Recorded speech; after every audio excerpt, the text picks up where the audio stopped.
This is Rafah in the occupied territories. For the past year, this has been the front line of Israel's war on terror.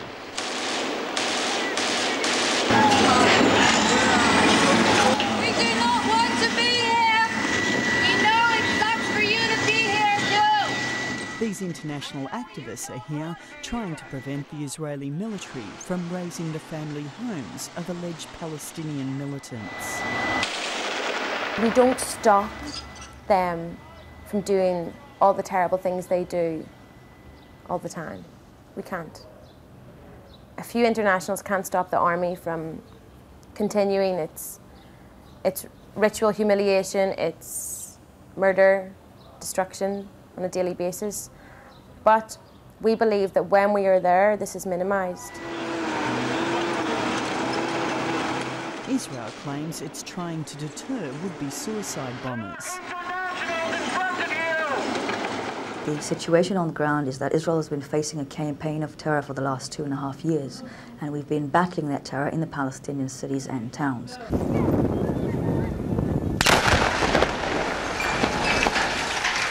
the activists, this is nothing short of collective punishment, deliberately designed to destroy homes and the spirit of the Palestinian people. These are homes that don't have any connection necessarily with suicide bombers. These are homes that just happen to be in a place that the Israeli military finds strategically important to them.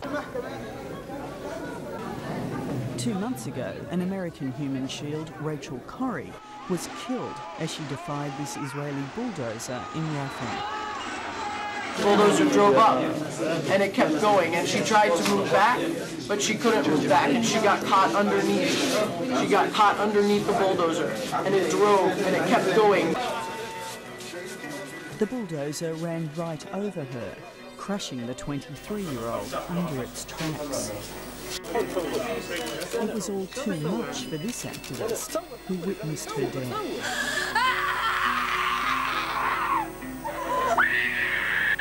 But Rachel Corrie isn't the only foreigner killed or injured in Rafah by the Israeli military in recent months.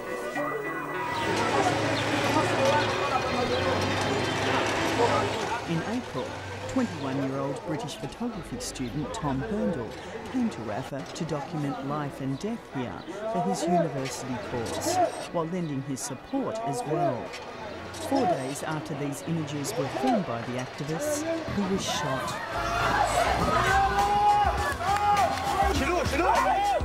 He'd been trying to guide children away from gunfire. Hurndall believed his passport was his protection. He was wrong. Hello, I'm calling you from Rafah. A British citizen called Tom Hurndall, Hurndall, passport number 0388399930, has just been shot in the head by the Israelis. We would like you to inform the Israeli army to stop shooting in the Yibna area. He was not in any line of fire. Tom is now brain dead and in a coma.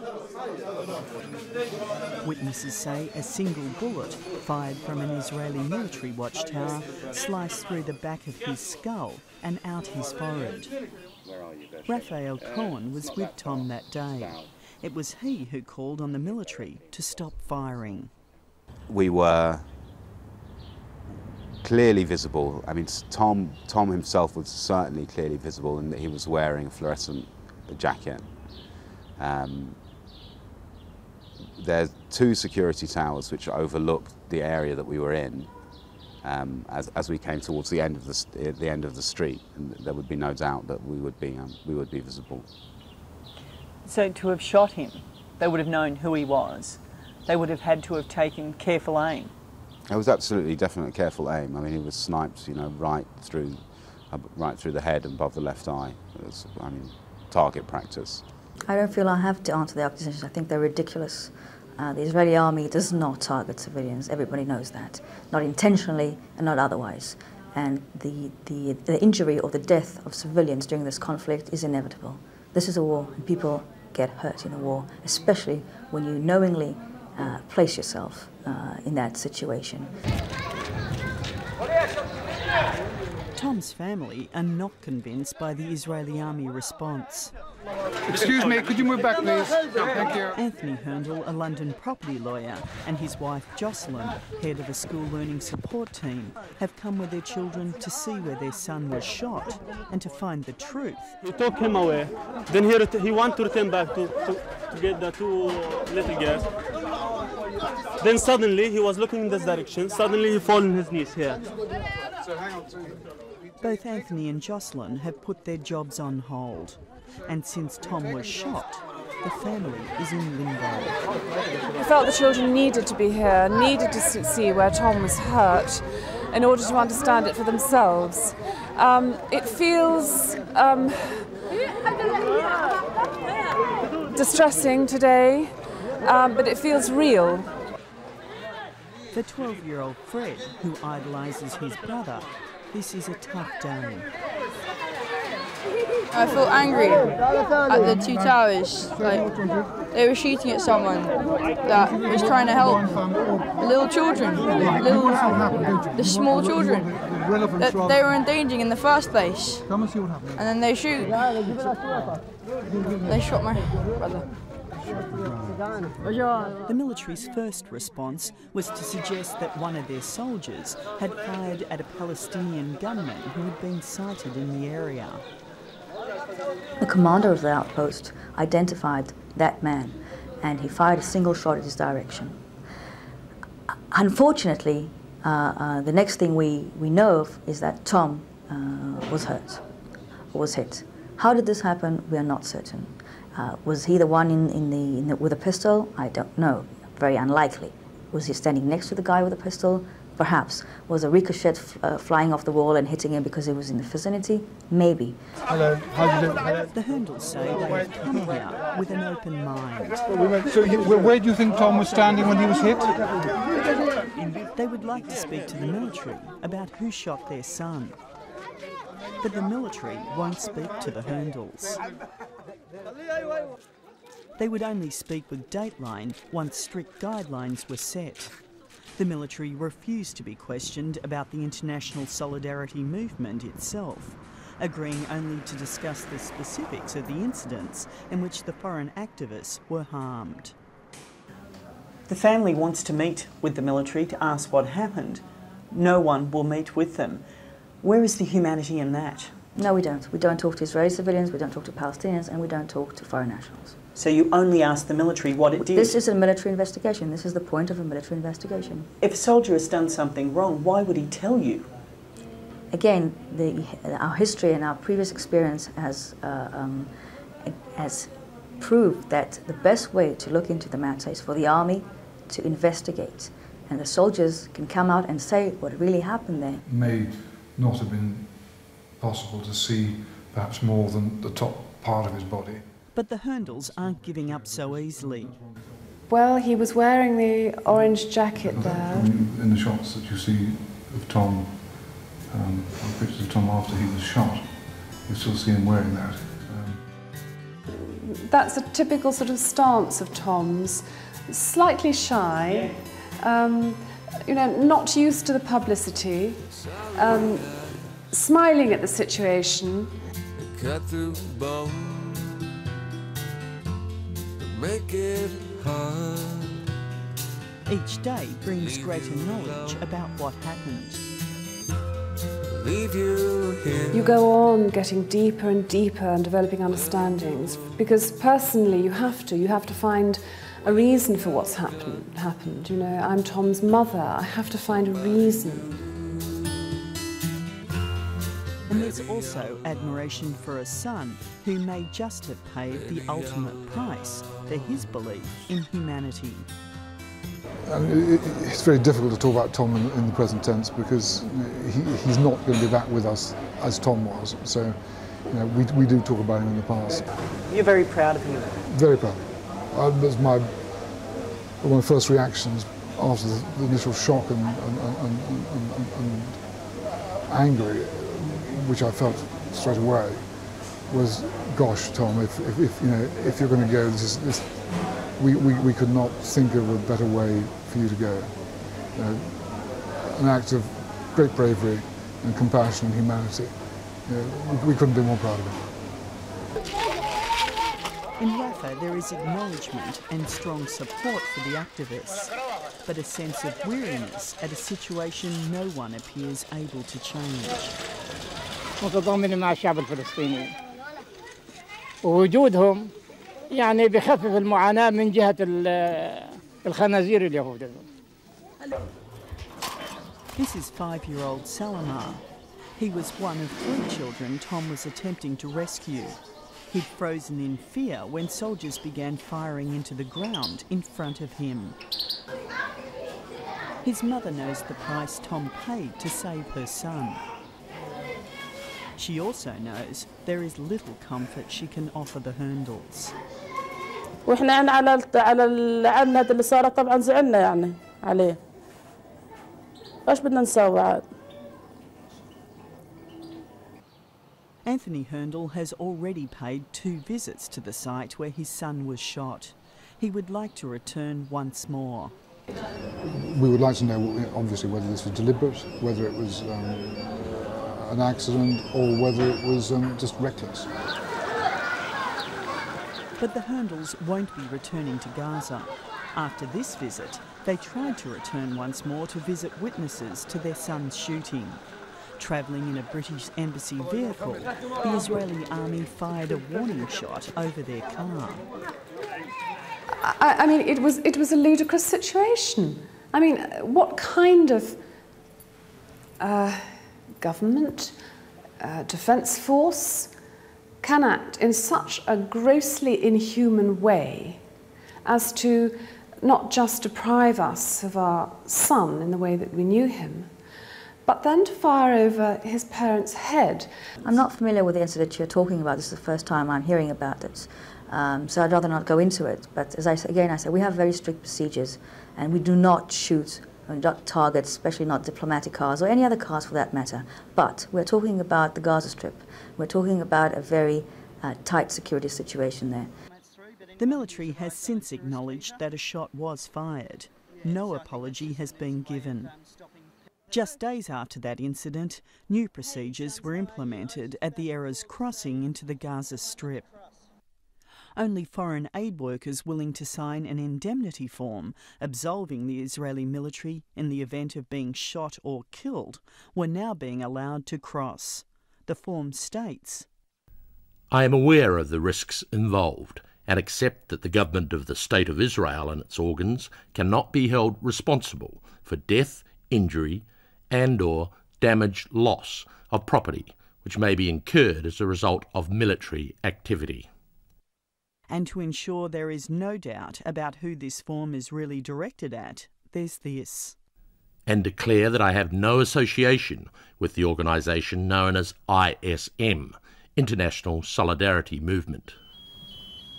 A team of Norwegian healthcare workers who had come to work as ambulance drivers were turned away. All the NGOs says, don't sign this. There were some people from Amnesty International and Doctors Without Borders all say, never sign this. Why? Because it's license to kill. It means the Israeli forces have they can shoot you, they can hurt you. They won't take the responsibility for anything. They've got a training exercise going on behind us. Yeah, you never know, training or real. Yeah. Israeli authorities say the indemnity form is there for one reason. We don't want anyone to be in a position of danger, but if someone chooses to do so by taking personal risk, I mean, we first and foremost want to emphasize what he is doing is reckless, what he might do is unnecessary, and to reconsider many times before he does it. I mean, I believe, this is one of the elements that you say it's a warning element. In an attempt to block the movement of suicide bombers, Israel closed the Gaza Strip while I was there. Where are you going now? Amidst the latest attempts to find peace, the most severe crackdown in years has been declared. It began after 2 suicide bombers from Britain blew up this bar in Tel Aviv. Israeli authorities accused the international solidarity movement of having connections with the 2 men, an accusation strongly denied by the ISM. The ISM views it reprehensible that Israeli officials are exaggerating the connection of these 2 attackers to ISM to serve its own interests. Raphael Cohen admits he met the 2 men briefly when they showed up uninvited to the movement's Rafah office just days before the blast. They were completely unknown to us. I'd like to emphasise that. They were people who came in without invitation, and we were holding a small ceremony. And we invited the people who were there. They came.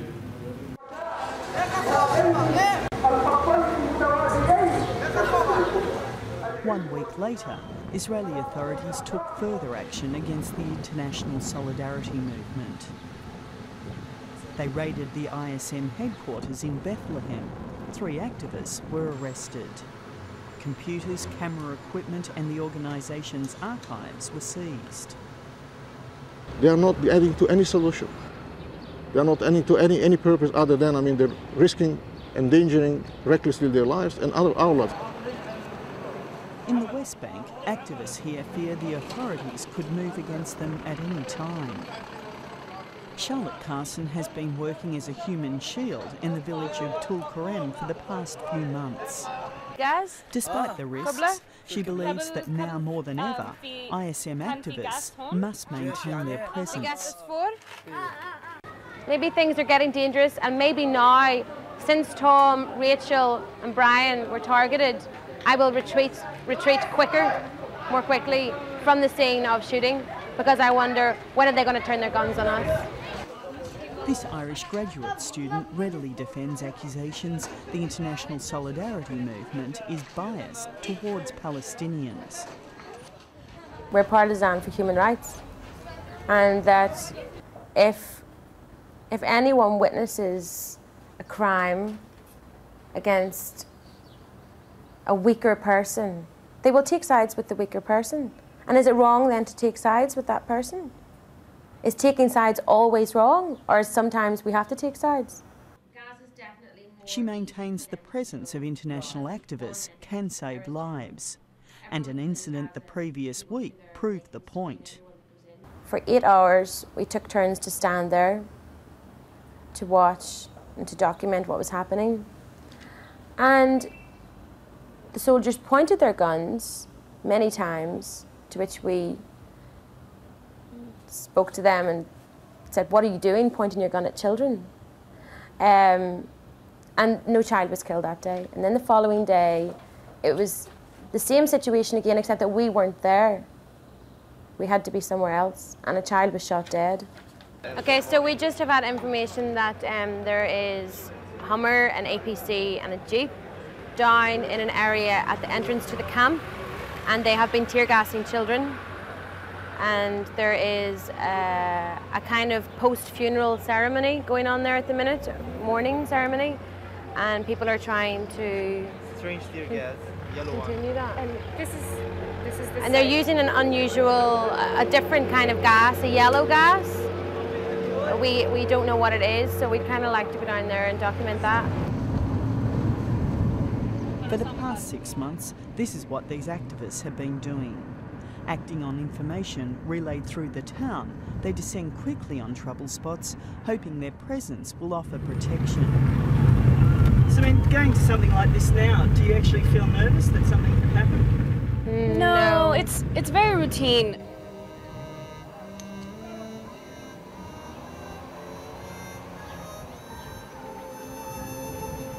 It may be routine, but answering these calls in this war zone can be lethal. Can we talk about what we're doing? The kids seem to be off the streets. But we could see better from that what's going on up that area. So that's an announcement of curfew, Manata Jawa.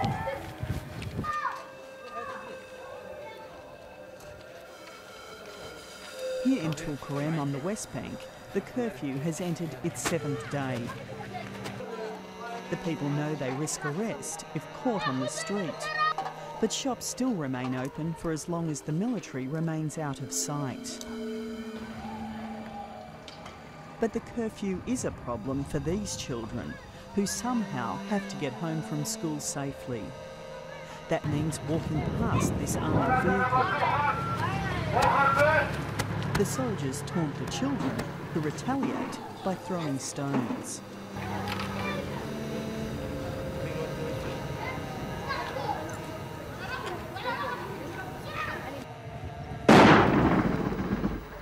The first warning shot is fired, straight up the street to where I'm standing.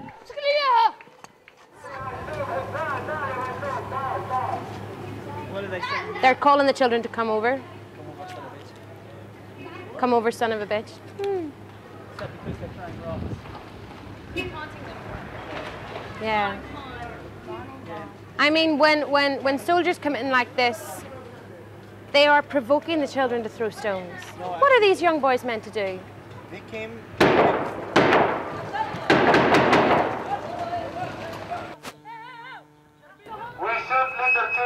Yes, you do! I have seen it myself. You have a conscience. You have a mind of your own. You can choose not to shoot children. Just go to the tree because we are going to shoot.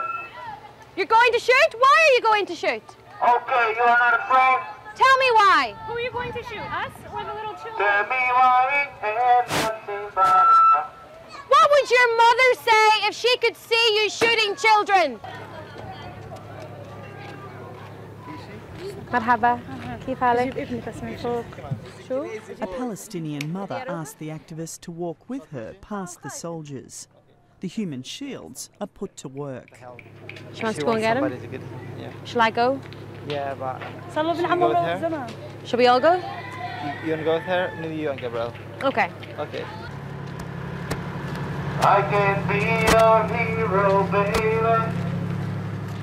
The soldiers mock them as they walk past.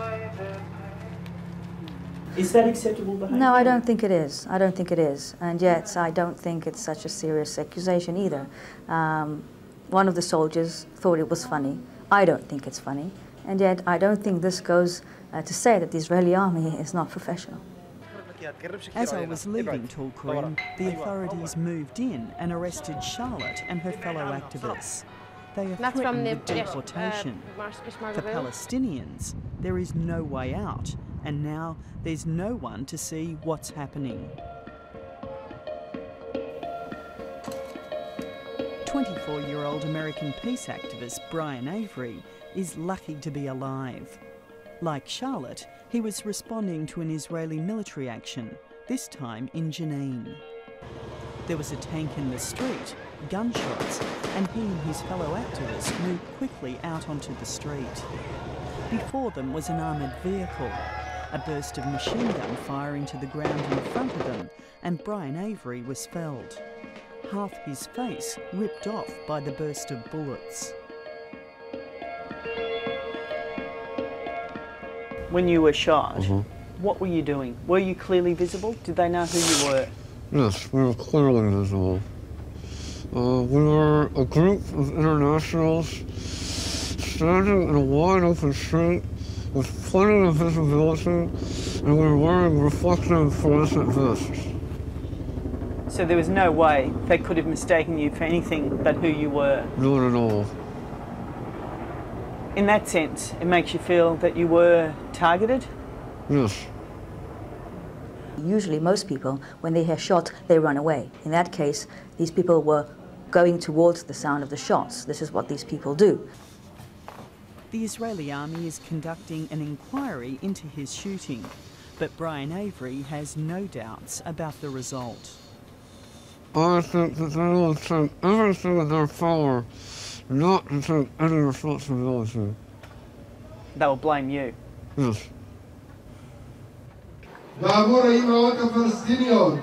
On this night, in this deeply divided land, there are the first signs of support for the activists. Here in Jerusalem, Israel's opposition movement has asked the ISM to join them at their annual alternative National Day event. Tonight, we light this candle for some of the recent victims of Israeli army brutality. We light this candle for the memory of Rachel Corey. And we light this candle for Tom Hurndall and his family, and for Brian Avery and his family, and for all the victims, Israeli and Palestinian, of this cycle of violence which is the result of this occupation. Amongst this gathering are Israel's refuseniks, men and women who refuse military service. They share a common aim with the human shields.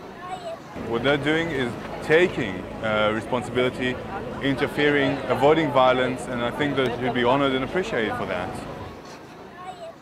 Brian Avery has also come to his own realisation. Yes, I mean, there was always an element of risk, but it was never, you know, right in our faces like it is now. You know, no one had really been shot or killed. So it was like, it was out there, but it wasn't, you know, to the point where we felt like we were being terrorized, you know, which we do now. Would you have come if you thought that this could have happened? It's difficult to say. I might have come, but I think the actions that I would have done would have been very different.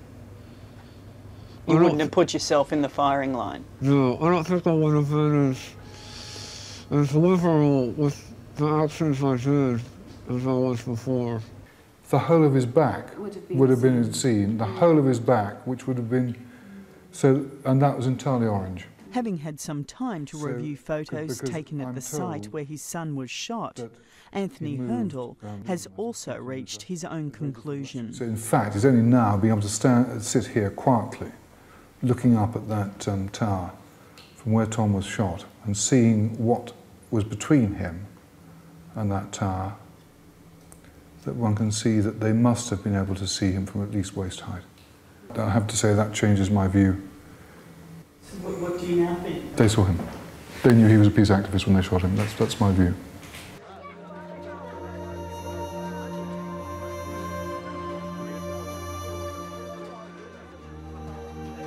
The Hurndalls live in hope something good can come of something this horrific.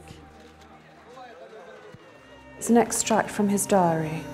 Perhaps I could read it to you. I want to look up to myself, and when I die, I want to be smiling about the things that I've done, not crying for what I haven't. I guess I want to be satisfied I know the answer to this question. Everyone wants to be different, make an impact, be remembered.